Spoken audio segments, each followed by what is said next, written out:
Hello everyone and welcome back to Pokemon Brilliant Diamond. You rejoin us here, exactly where we left off in Veilstone City. So what we're going to do here is we're just going to head round and immediately challenge our third gym. So the Veilstone gym uses fighting type Pokemon. So if you're looking to challenge this yourself, I'd recommend bringing psychic types and flying types. In my case here, I'm going to be using my flying type Staravia.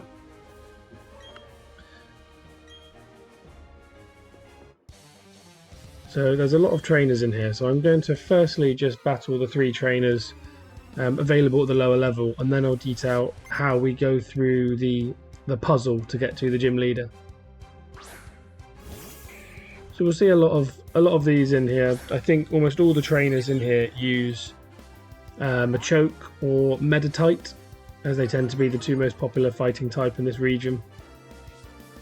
So they should be pretty easy to take out. Obviously they have Meditite and Machoke will all have high attack but pretty poor defensive stats, so they're quite easy to defeat. And as I say that, my Staravia fails to one hit. They don't take any damage, courtesy of the level of friendship between he and I.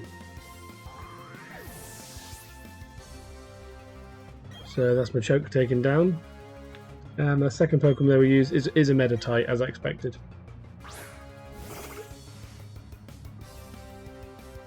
Meditite's a lot weaker than Machoke, so this should be one-hitted pretty easily if it doesn't use Detect. I accidentally used Quick Attack anyway rather than Aerial Ace for some reason.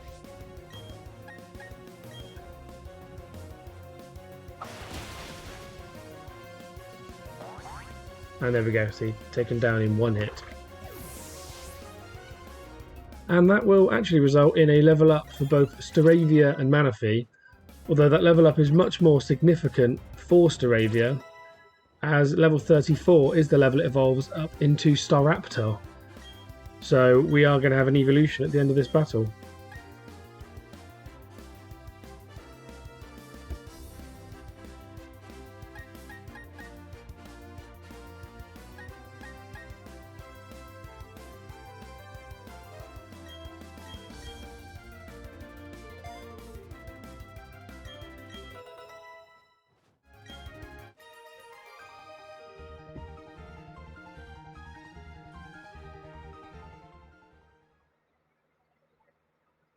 And here we go. As mentioned, Staravia is evolving.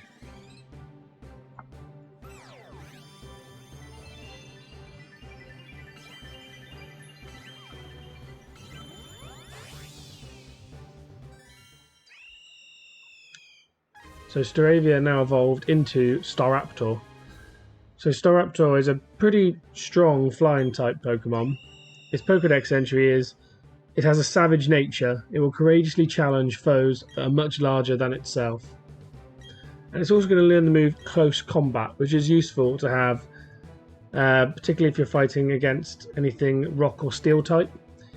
In particular, if you get into a battle and someone switches in to a rock type in order to try and use super effective moves against you, it's quite handy to have Close Combat to then kind of flip back on them. And Close Combat is a very, very strong move. So Staraptor is, it's a useful flying type, but I will say it's not going to be the flying type in my team for the entire game. Somewhen I will go looking for the baby form of the Pokemon that I want as my flying type. So I'm just having a flick through here of my TMs, trying to see which TMs my Pokemon can learn, and I'm trying to see if there's any that I actually want to put on any of my Pokemon. In particular, I was hoping to put False Swipe on one of them in order to make catching Pokemon easier, though none of our team can learn it. I also thought we might have found a TM for the move Brave Bird, but maybe it's not a TM and I was completely mistaken. But yeah, proceeding on, all we're going to do now is we're just going to defeat the couple of trainers at the bottom level of this gym.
So now they're defeated, there's one other trainer we can access currently, which is this one just up here in the central area of the gym.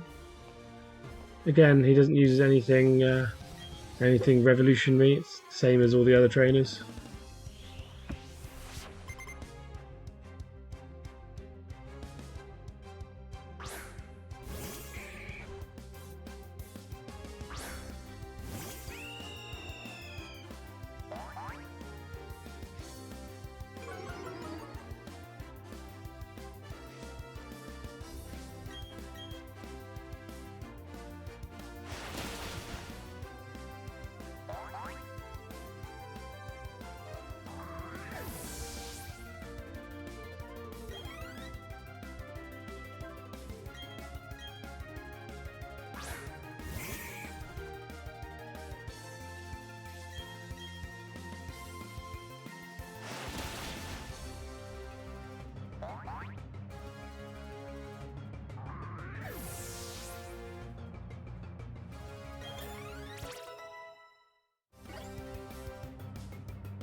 And there we go, easily defeated. So now we've done that, we can now proceed with doing the puzzle in order to get through to Gym Leader Meline. There will be a couple more trainers between her and I, but first we have to make our way towards them. So what you have to do is, you have to push these little barriers here, look, to try and create an entrance. The best way to start is to start on the right hand side and try and make a path down the right hand side. So once you've pushed this barrier just in front of the first trainer on the right, if you then come up this little middle reservation, which the movement on these sticks is horrible. We shouldn't have actually pushed that one, as now we can't move up the middle.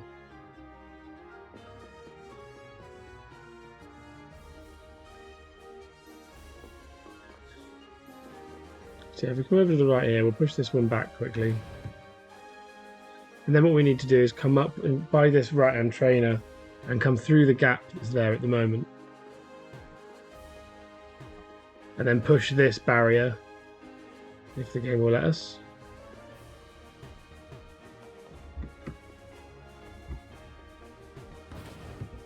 Not sure why the game's making us do this one first, but anyway. So we'll come up this little gap between the middle and right hand area, and we'll push this barrier here. Then if we come back round to the right hand side and recreate that gap by the staircase, by the right hand trainer, we should then be able to push that barrier. I'm not sure why it wouldn't just let us do that to begin with. It should do it fine. I think it might just be the joysticks, the way they don't line your character up properly with the barrier. Oh, there we go, eventually I got it. So frustrating. Anyway, now we've created a path down this right hand side, we can now also push this barrier here. In theory, when this game figures out its movement properly. And we can then move down this area here and push this barrier at the end of the middle section. Once we've done that, we can then proceed back down to the entrance. And then get on with the left hand section. So if we come down this middle area, you can see we've pushed one gap through to Meline, but not two. So now we're in this middle section. Oh god, this is frustrating. Now we've done that, if you push this barrier here, it'll open up the middle section. There should be two barriers for us to push. So the left hand section is now open at the back end. So we can now come to the front end. And if we then push this barrier here, it's all open apart from the front entrance. So if we go around to the left, we can push to open up the front entrance, and I believe there's also one at the rear. There we go. And there's one rear entrance that we need to push. So now we have that all the way through opened up. we'll head all the way to the back and push the last barrier that gets us to Meline. So in order to get back, we'll come back around this left-hand side and just shoot straight down the middle. And I think I was wrong. I don't think there is another trainer for us to face. So we can go straight through and battle Gym Leader Meline.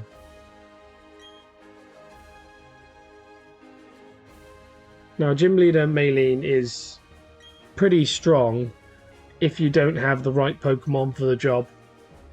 In this case, Staraptor will easily take out 2 of her Pokemon, so you want a good flying or psychic type. I personally would recommend flying, as flying types tend to have better defensive stats.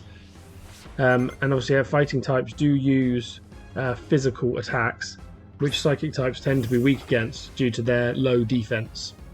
So flying type is probably advisable.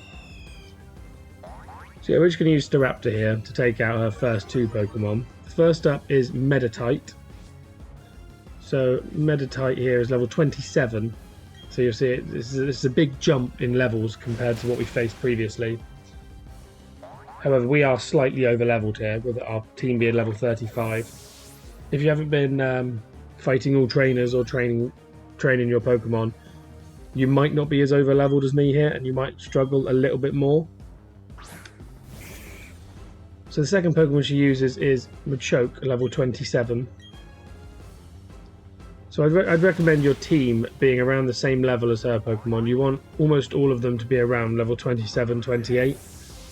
Or your Pokemon that are strong against them to be a little bit higher, like in the 30s, like I have here with Staraptor. The first 2 Pokemon, though, if you have a flying type or psychic type, should be a cakewalk. It's this final Pokemon that can be the issue. So the last Pokemon she uses is Lucario. So Lucario is a fighting and a steel type. So flying types are no longer super effective, and neither are psychic types. You need to use fire or fighting types against it. In my case here, Staraptor has learnt close combat, so it can continue being super effective, and we do take it down in one shot. But if you're not as over leveled as I am, you can struggle, as it uses a move called Drain Punch, which is a fighting type move that works in the same vein as moves like Giga Drain or Absorb. Then that they suck the health HP out of you to restore Lucario, so it can become a bit troublesome. But there we have it. We've received our 3rd gym badge. That is the Cobble badge. So we're now making some real progress through our story. This allows us to use the hidden machine Fly, which we don't currently have yet. We picked up Strength in the last episode, but we don't yet have Fly. We will pick that up soon. And she also gives us some TMs for TM60, which is the move I spoke about earlier, Drain Punch.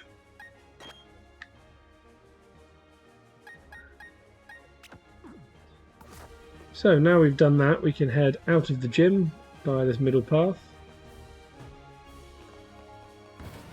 And as soon as we come outside, we will see Dawn waiting for us.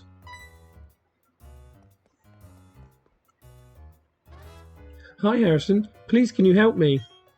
I dropped my Pokédex by accident and Team Galactic took it. Now they won't give it back. I really need your help. I'll be waiting in front of the warehouse. Please come. So yeah, the warehouse is just in the northwest side of Veilstone City. We saw it when we first entered, and the 2 Team Galactic grunts would not let us enter.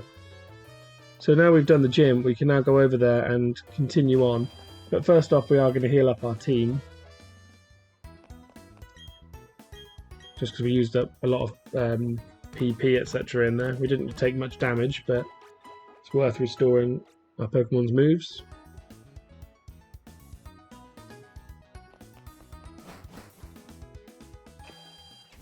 So now if we head round to the northwest section, we'll see that Dawn is now waiting outside the Team Galactic warehouse. If we run up to them and speak to them, she says, please can you help me? We can team up and battle. So what happens is we team up and we have a double battle against them. These 2 are just your standard Team Galactic grunts. They use the usual Pokemon.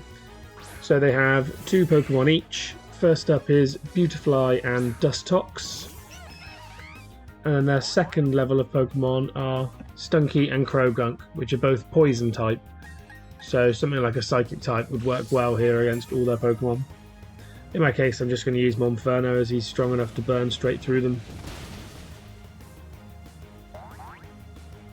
Particularly the first two, which are Bug type, are super effective to his Fire type attacks.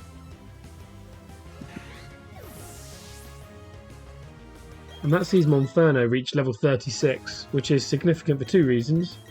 First off, he can learn Close Combat, the move that we previously gave to Staraptor, but it'll be even stronger with Monferno as he is a fighting type, so it will have what's called the same type attack bonus, which is where if you use a move that's the same type as your Pokemon, it gets a boost to its power.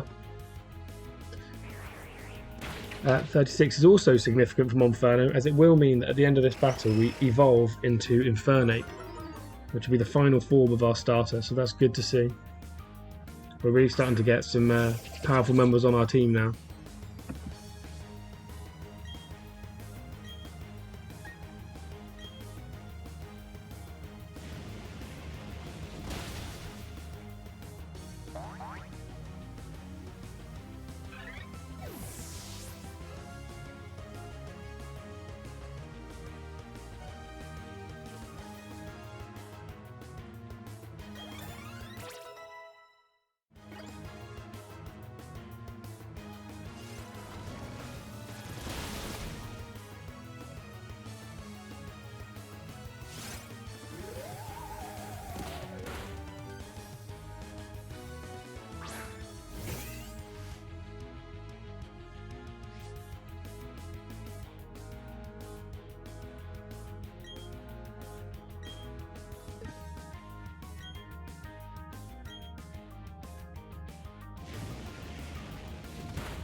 So there we are, Monferno's now evolving into Infernape.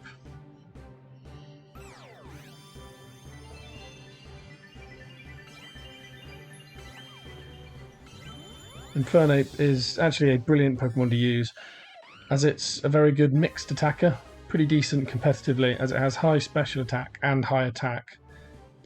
Obviously with mine, its nature means that I won't be using the special attack side of things as much. It uses a special kind of martial arts involving all of its limbs. Its fire never goes out. So there we go, that's Team Galactic taken out, and we've now got Dawn's Pokédex back. So the grunts will run back into the warehouse, and then we can also go in there, and there is an item waiting for us in there. So Dawn thanks us and says that she hopes Professor Rowan doesn't find out, and then recommends that we move on to Pastoria City, which will be the location of the 4th gym. Interestingly, you could have actually gone to Pastoria City before doing this gym. There's nothing to stop you from proceeding on and going through all the routes.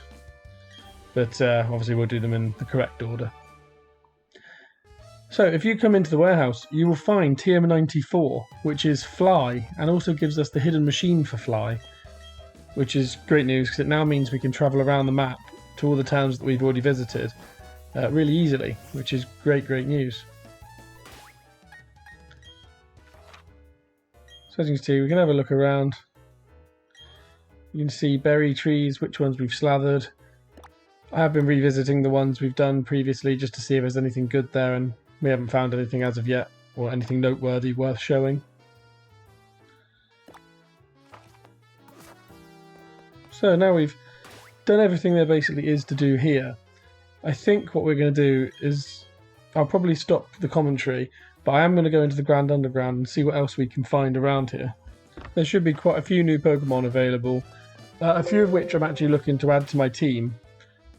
So I wouldn't mind trying to look to see if we can find particularly an Elekid and maybe a Togepi. But I also want to see if we can find some new statues, etc. that we can use in our base in the future. So yeah, I'm going to dive underground here and leave it there, I think, with the commentary. If you've enjoyed what you've seen so far, please drop a like on the episode, and please subscribe if you want to see more of my story playthrough as and when it comes out. If you hit the notification bell, you'll get alerted whenever it gets released. So I hope you enjoy watching this bit of the Grand Underground. I will have a long explore, should be about a half hour or so. And yeah, I hope to see you on the next one.